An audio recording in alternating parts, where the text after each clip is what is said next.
On an afternoon when the spring sunlight illuminated the fresh green trees of Boston, Eleanor Miller gazed through her car's rearview mirror at her daughter Lily, who was hugging a stuffed animal in the back seat. "Lily, it's going to be fine. Grandma and Grandpa's house is a big, lovely place, and Aunt Victoria will be there too." Driving toward the Victorian mansion near Harvard Square, Eleanor was making yet another attempt to persuade her daughter. 6-year-old Lily simply pressed her lips together and hugged her bunny stuffed animal tightly. "But Mama, why can't you come with me?" Eleanor sighed lightly. "Mama has important work to do. Remember? I need to secure the contract for the new house the Weston family is looking for. If it works out, we might be able to go to Cape Cod this summer." Lily's eyes brightened a little. "We can go to the beach?" "Yes, we can. So please spend today with your grandparents.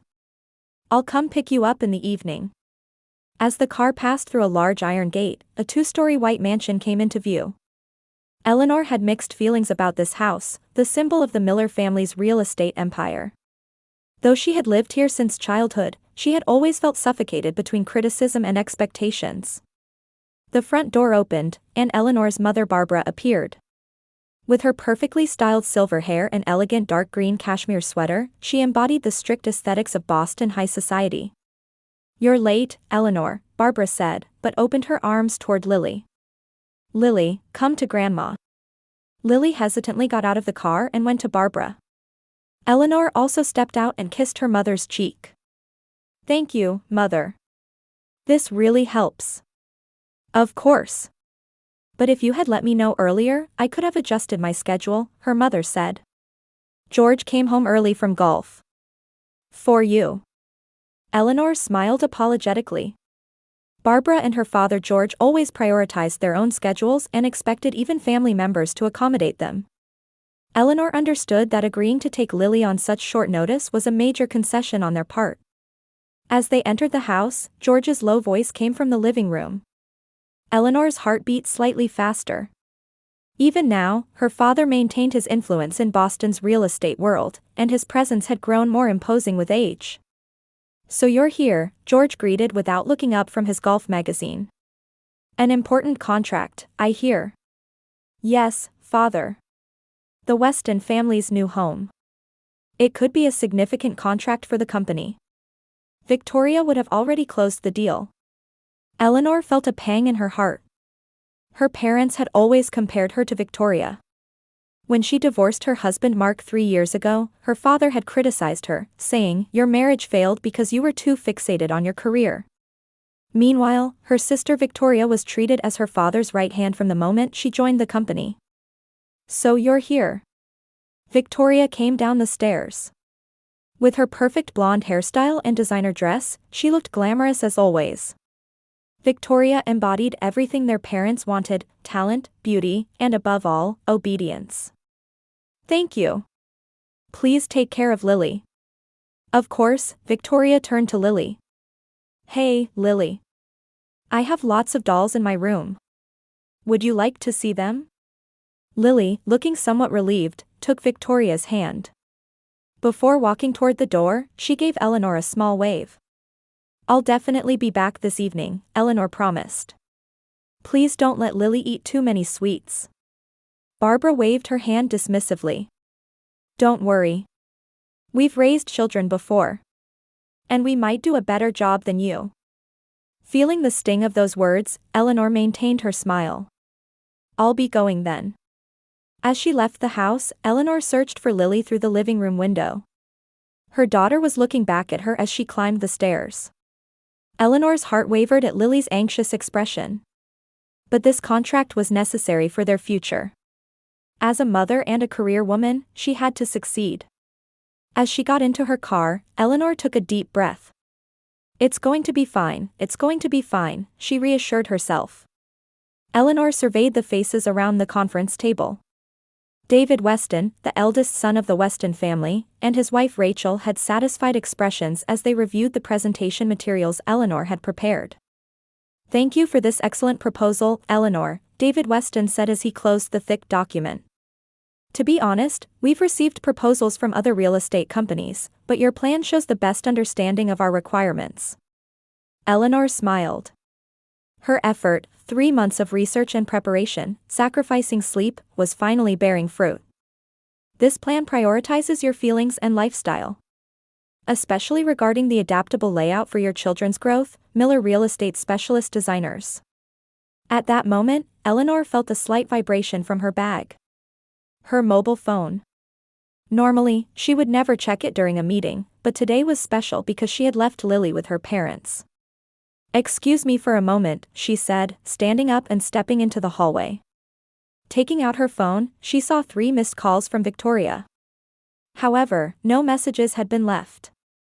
Anxiety spread in her chest. Had something happened to Lily? She immediately called back, but there was no answer. She also tried her parents' home number, but again, no response. Eleanor took a deep breath to regain her composure. "It's fine, I'm sure it's nothing," she told herself.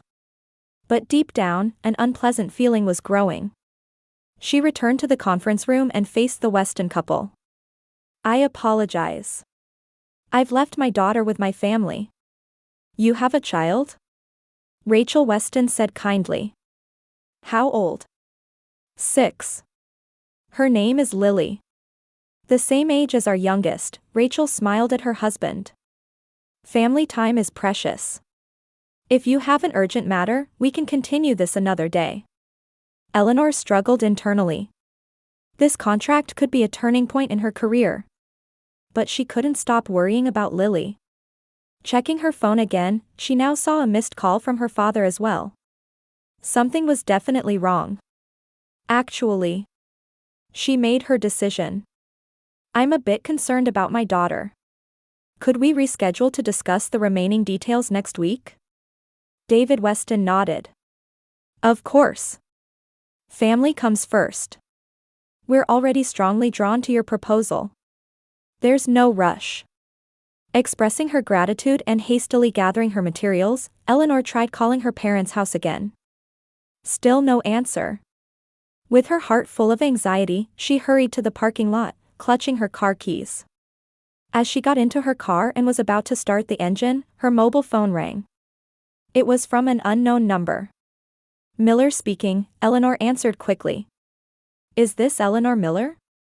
"This is Officer Parker from the Boston Police Department." For a moment, time seemed to stop. A call from the police.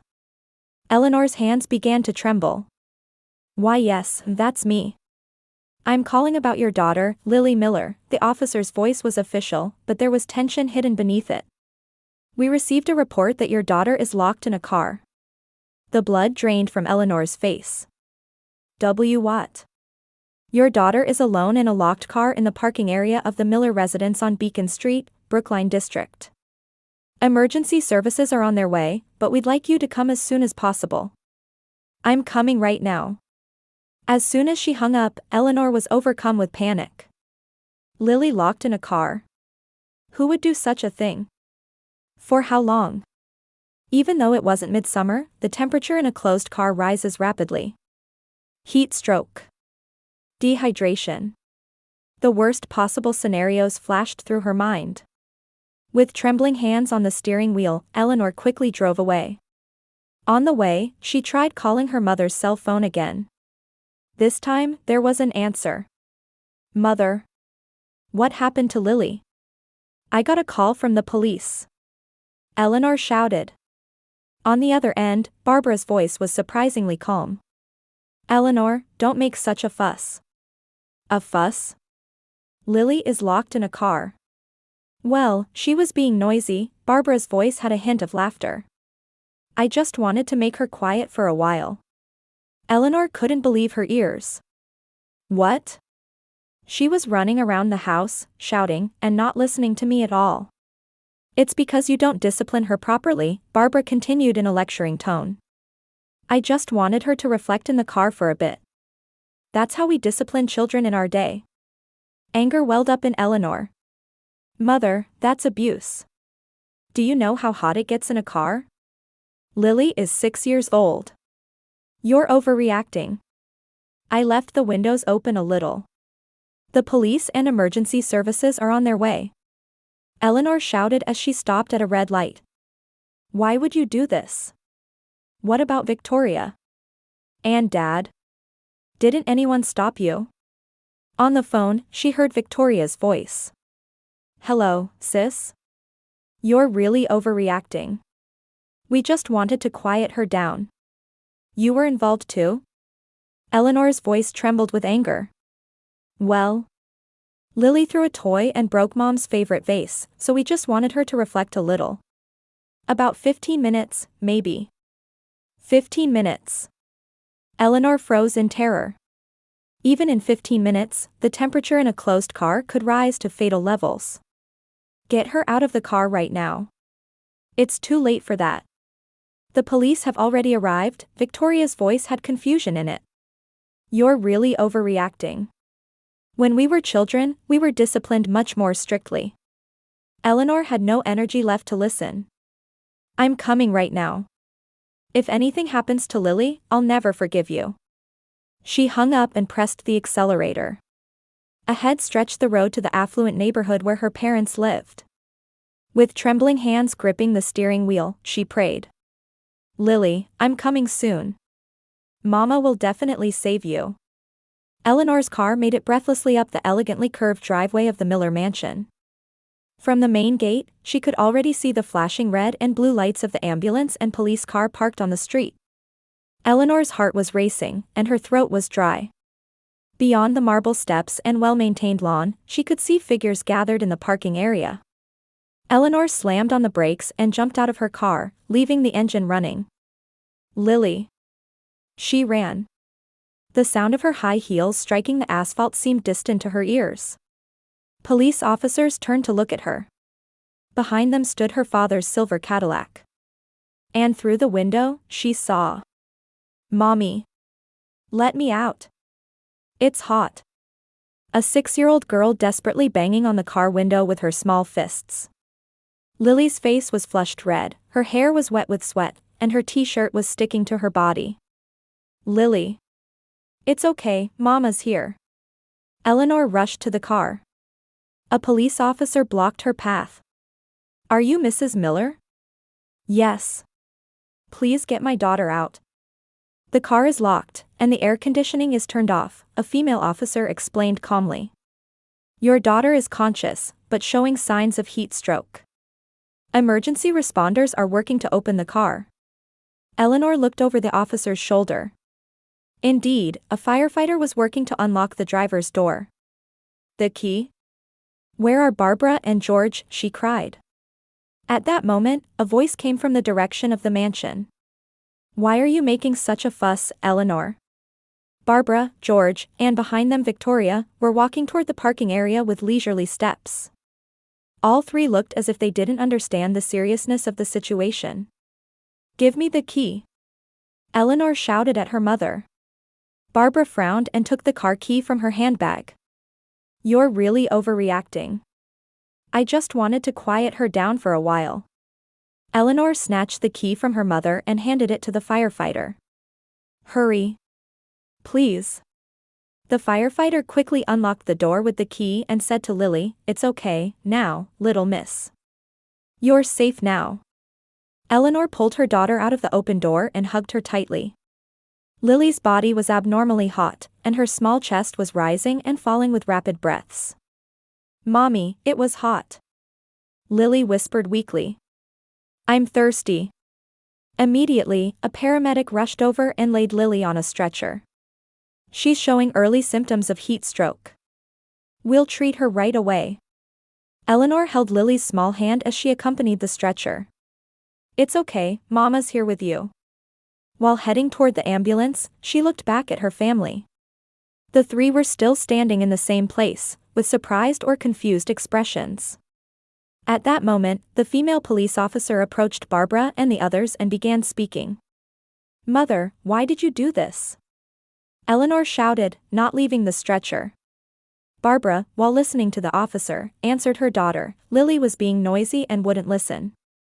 That's how we discipline children in our day. George also folded his arms and nodded. If you don't discipline children strictly, they'll turn out badly. You're spoiling her too much. Victoria echoed in agreement, Mom's right. You're spoiling Lily too much. Children in the past were much more well-behaved. The female officer's expression changed.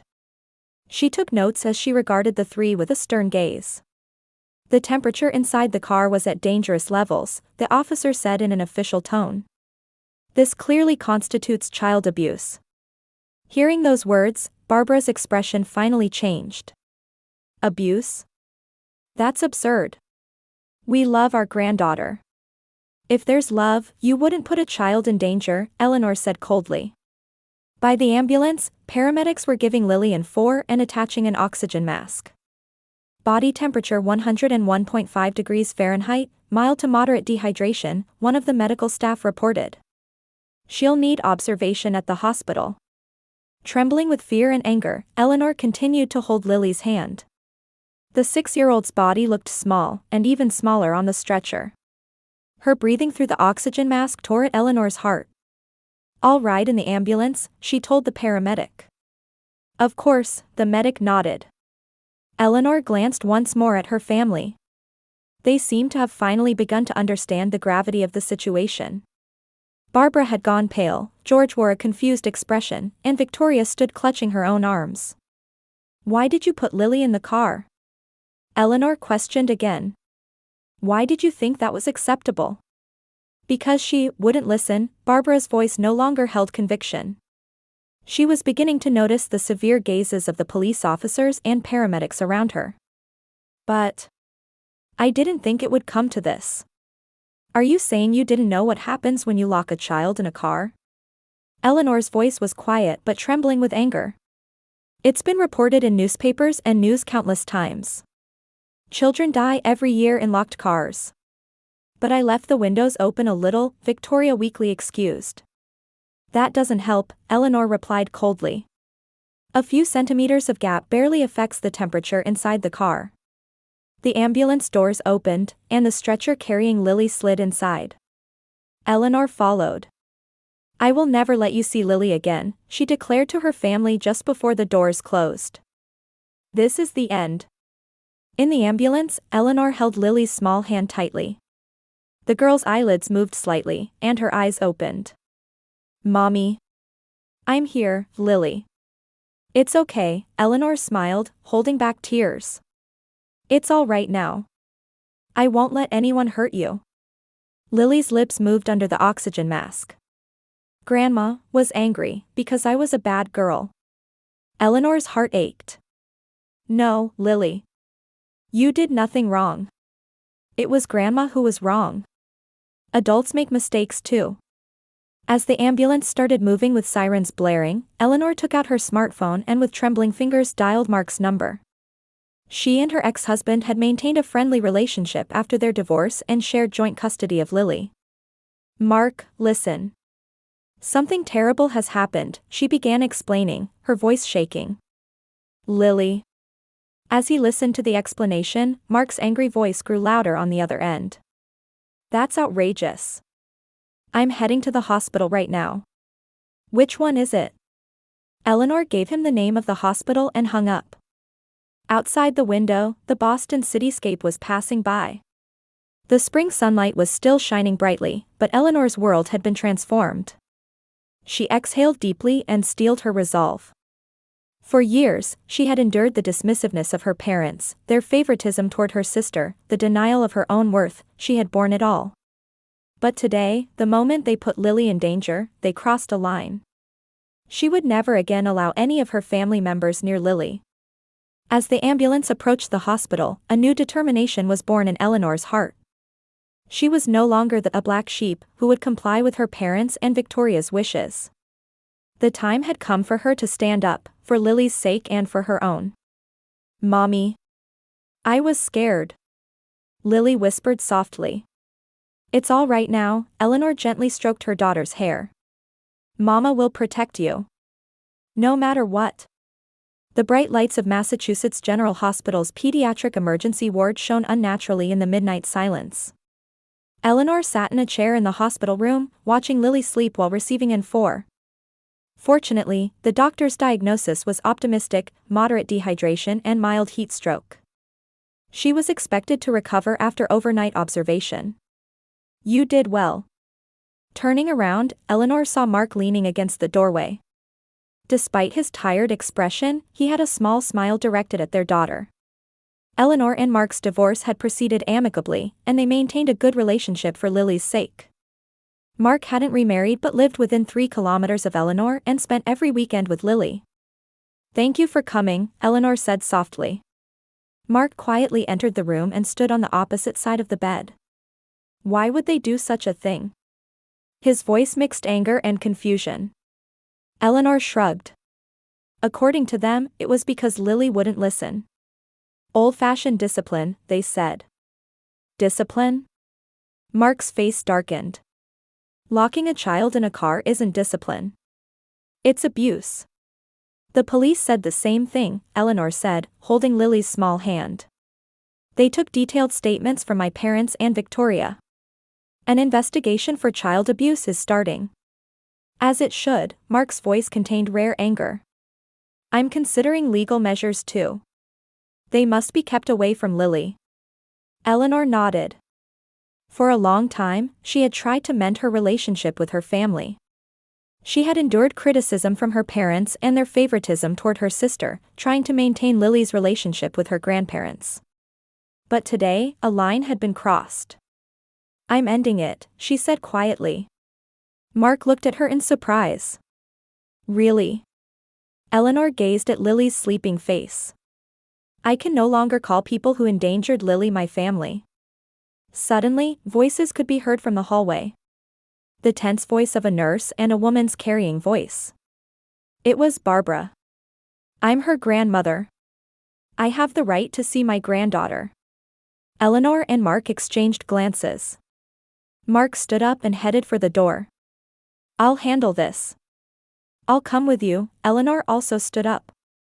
Telling the nurse, I'll be away for a moment, but I'll be right back, she left the room. In the hallway stood Barbara, George, and Victoria. All three, unlike a few hours ago, wore anxious expressions. Barbara was arguing with a nurse, George stood beside her with his arms folded, and Victoria stood a little distance away. Mother, Eleanor called coldly. All three turned at once. Eleanor? Barbara's face showed relief. How is Lily? Is she all right? According to the doctor, she should recover overnight, Eleanor answered formally. Did you talk to the police? Barbara frowned. That young officer doesn't understand anything. We weren't abusing her. We were just trying to discipline her. That's right, George agreed. Let's put the past behind us. We're family, aren't we? Mark stepped forward. Put it behind us? You've got to be kidding. Lily's life was in danger. Victoria spoke for the first time. But, it was really a misunderstanding. We didn't mean to. A misunderstanding? Eleanor's voice was quiet but sharp as a blade. What's the misunderstanding? That you locked Lily in a car? That you left her there even though she was scared and crying? You're raising her wrong. Barbara argued. That child is spoiled. In our day. I don't want to hear it anymore, Eleanor cut her off. She took an envelope from her handbag. This is a document sent from the lawyer. It's about the family estate management. George's eyes widened. That's the successor document? Why do you have it? I hadn't signed it yet, Eleanor answered calmly. Lily and I are no longer your family. We're cutting ties with you. Barbara gasped. What are you saying? You're not serious, are you? I am serious, Eleanor took out another document from her bag. This is an application for a restraining order. I'm submitting it to the court tomorrow. You're joking, right? George's face turned red. You were supposed to inherit the family company. Victoria doesn't have the talent for business. Eleanor smiled slightly. Now you say that? For years, you've ignored my ideas and put Victoria forward. And now you say you need me. Victoria looked at her sister with a hurt expression. Sis. Mark placed his hand on Eleanor's shoulder. I agree. Please stay away from Lily from now on. That's impossible. Barbara's voice trembled. We're the grandparents. We have rights. True family is bound by love and respect, Eleanor said quietly. You lack those. At that moment, the elevator doors opened, and two uniformed police officers appeared. One was the female officer from earlier at the scene. Are you Barbara Miller, George Miller, and Victoria Miller? The officer approached the three. We'd like to talk to you in more detail about the child abuse allegations. Would you please come to the station with us? Barbara turned pale.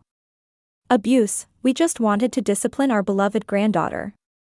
If you have anything to say, let's talk at the station, the officer said in a gentle but firm manner.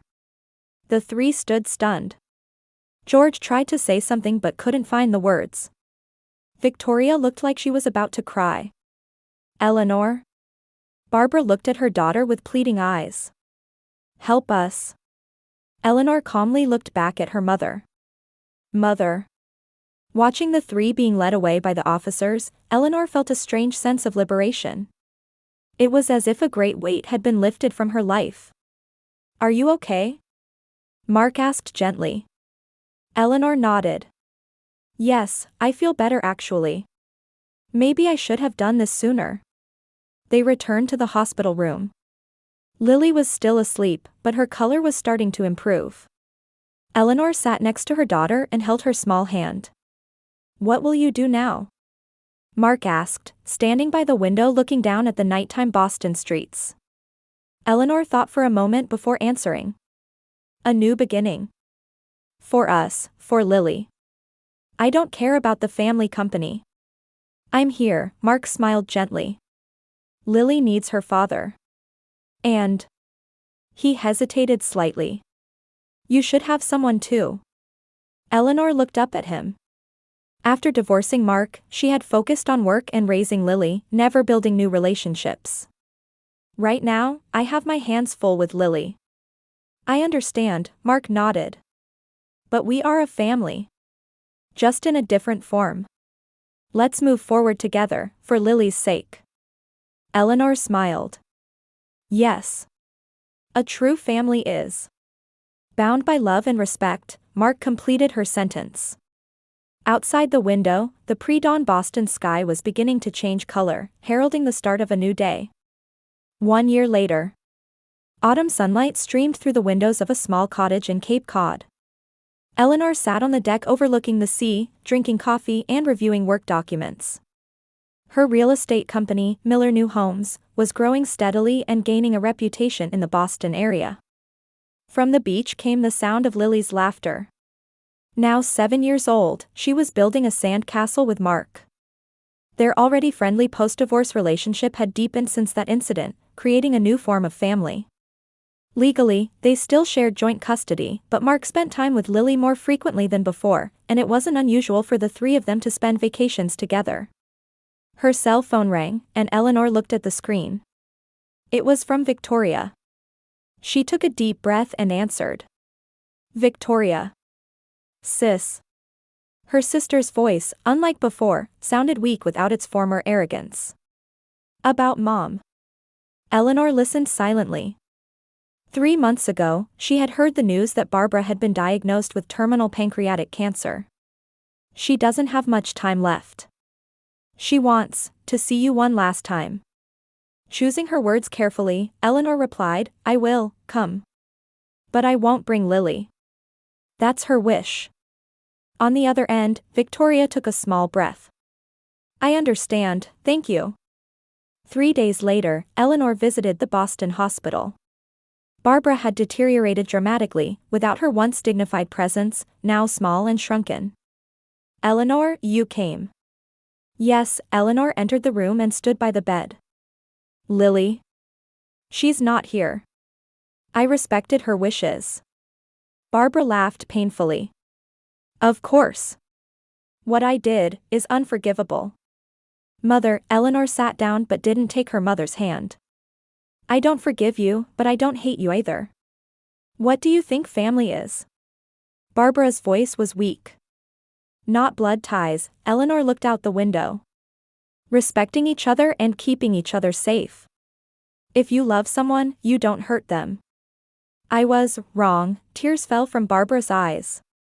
I didn't understand your strength. I'm proud of you. Eleanor silently nodded. Over the past year, the Miller family real estate company had rapidly declined, and George had been forced to retire. Meanwhile, Eleanor's new company had achieved success, and she had proven her own talent and strength. You kept the name, Barbara said in a thin voice. For the company. Miller. That's my name too, Eleanor answered quietly. As she was leaving the room, George was waiting in the hallway. Her aged father fidgeted as if searching for words. Eleanor, about the inheritance. I don't need it, Eleanor looked at her father. I have what's important to me. When she returned to Cape Cod, Lily and Mark were waiting for her in front of the cottage. Lily ran up and hugged Eleanor. Mom, are you okay? Yes, I'm fine, Eleanor stroked her daughter's head. We have a wonderful family. Mark was smiling as he watched the two. Dinner's ready. Lily helped. The three entered the cottage illuminated by the setting sun. Eleanor thought to herself, more precious than blood ties is caring for, protecting, and respecting each other. That's the true meaning of family. Even if she had lost her inheritance and company, what she had gained was of immeasurable value. In her own strength and the chosen family, with Lily and Mark, Eleanor had finally found true happiness.